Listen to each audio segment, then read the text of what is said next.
Sir வணக்கம் sir. Walajapet low budget Saravana bus பாருங்கள். அடுத்தபடியாக நியூ இயர் ஆஃபர் சார். இந்த வண்டி டாட்டா இண்டிகோ 2009 மாடலு. 2029 வரைக்கும் எஃப்சி கரண்ட்டில் வந்துடும். 5 வருஷம் எஃப்சி கரண்ட் பண்ணியாச்சு.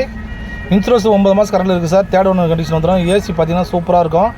டாட்டா இண்டிகோ GLX வண்டி டாப் எண்ட் வண்டி சார். பியூர் பெட்ரோல் வண்டி. வண்டி பாருங்கள் ஒரு ஸ்மூத்தாக இருக்கும் சார். இன்ஜின்லாம் வண்டி பாருங்கள் ஒரு ஷோரூம் கண்டிஷன் இருக்குது. வண்டி ஏசி ஃபஸ்ட் கிளாஸாக இருக்குது சார். வண்டி அவுட்லுக் இன்டீரியர்லாம் காமிக்கிறேன் பாருங்கள்.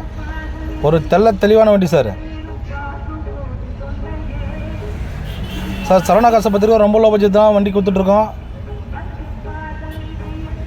வண்டி பாருங்கள் ஆல் பேப்பர் கரண்ட்டில் வண்டி. இந்த வண்டி நீங்கள் வெளி மார்க்கெட்டில் பார்த்தீங்கன்னா 1,7 ரூபாய்க்கு மேலே விற்றுருக்காங்க சார். சரவணா காசை பத்திரிக்கையும் இந்த வண்டி வெறும் லோ பட்ஜெட்டில் கொடுத்துலாம். வெறும் 98 ரூபாய்க்கு இந்த வண்டி கொடுத்துடலாம். நம்மளுக்கு நேராக வந்தீங்கன்னா ஆஃபீஸ் காமிச்சு கொண்டு தான் சார். வண்டி அவுட்லுக் இன்டீரியர்லாம் காமிக்கிறேன் பார்த்துங்க சார். சார் நிறைய பேர் நம்ம சேனலில் எங்கன்னு கேட்குறீங்க. ராணிப்பேட்டை மாவட்டம் வாலாஜாப்பேட்டை பஸ் ஸ்டாண்ட் வந்து கால் பண்ணுங்கள் சார். சார் நம்ம சேனலை ஷேர் பண்ணுங்கள், லைக் பண்ணுங்கள், ஆல் பெல் அமுக்கு சார். அப்போ தான் உங்களை அடுத்த வீடியோ அப்டேட் ஆகும். Thank you sir.